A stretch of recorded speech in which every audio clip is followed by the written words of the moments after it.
परीक्षा नहीं हुई, लेकिन आज नहीं तो कल होगी। यह कोरोना महामारी आज नहीं तो कल ज़रूर ख़त्म होगी। स्कूल कॉलेजेस कभी ना खुले, ऐसा नहीं होगा। अभ्यास करते रहोगे तो कोई पछतावा नहीं होगा। कोरोना महामारी के चलते इस समय स्कूल और कॉलेजेस बंद पड़े हैं, जिसके चलते बच्चों में पढ़ाई के प्रति लापरवाही देखी जा रही है। इसी को देखते हुए मुंबई के एक स्कूल में हमारे पुराणों में लिखित एक कहानी सुनाई गई और विद्यार्थियों को इस कहानी के माध्यम से एक मैसेज दिया गया। कहानी यह थी कि एक बार भगवान इंद्र किसानों से नाराज़ हो गए और उन्होंने घोषणा कर दी कि 12 साल तक बारिश नहीं होगी, आप फसलों को नहीं उगा पाएंगे। भगवान इंद्र से किसानों ने विनम्रतापूर्वक विनती की।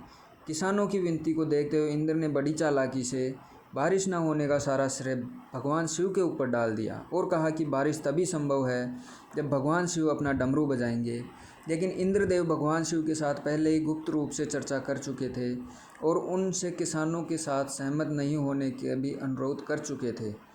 जब किसान भगवान शिव के पास बारिश के लिए विनती करने के लिए गए तो उन्होंने भी यह कह दिया कि बारिश तभी होगी जब मैं 12 साल बाद अपना डमरू बजाऊंगा। निराश होकर वापस लौटते किसानों ने 12 साल तक इंतज़ार करने का फैसला किया, लेकिन उनमें से एक किसान वापस लौटकर नियमित रूप से अपना काम कर रहा था, खेती कर रहा था, यहाँ तक कि बीज भी बो रहा था। अन्य किसानों ने यह देखकर उसका मजाक उड़ाना चालू कर दिया। कुछ किसानों ने उससे पूछा भी कि आप अपना समय और ऊर्जा क्यों बर्बाद कर रहे हैं, जबकि आप जानते हैं कि 12 साल तक बारिश नहीं होने वाली। उस किसान ने जवाब दिया कि मुझे पता है कि बारिश के बिना मेरी फसल नहीं आएगी, लेकिन मैं यह सब केवल अभ्यास के लिए कर रहा हूँ। 12 साल बाद मैं फसलों को उगाने और खेतों में काम करने की प्रक्रिया को भूल जाऊँगा। शरीर की काम करने की आदत छूट जाएगी और शरीर आलस का शिकार हो जाएगा।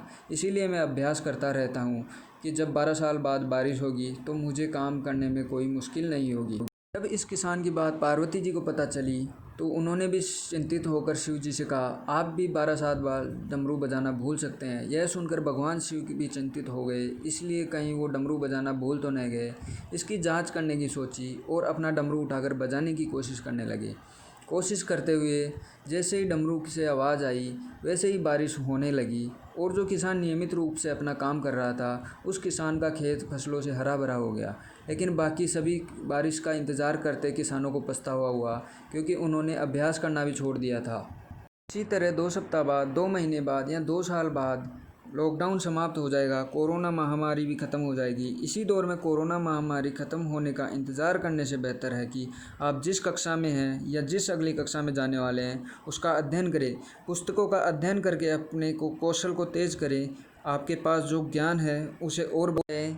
इस समय का इस्तेमाल करें और यह सोचें कि और बेहतर कैसे कर सकते हैं, क्योंकि डमरू कभी भी बज सकता है। अभ्यास ही गुणवत्ता का सार है। अभ्यास ही है जो किसी भी क्षेत्र में पूर्ण बनाता है। अगर आप अपनी पढ़ाई के प्रति लापरवाही छोड़कर अभ्यास करते रहेंगे तो जब भी आपकी परीक्षा का समय आएगा तो आप अपनी परीक्षा व हर चुनौती का जवाब देने के लिए तैयार रहेंगे। अपना ध्यान रखें और अपनों का ख्याल रखें, क्योंकि कोरोना अभी गया नहीं है। घर पर ही रहे और सुरक्षित रहे और ध्यान लगाकर अपनी पढ़ाई करते रहिए। और हाँ दोस्तों, अगर आपको वीडियो अच्छा लगा हो तो लाइक और शेयर ज़्यादा से ज़्यादा कीजिए और चैनल को सब्सक्राइब कीजिए।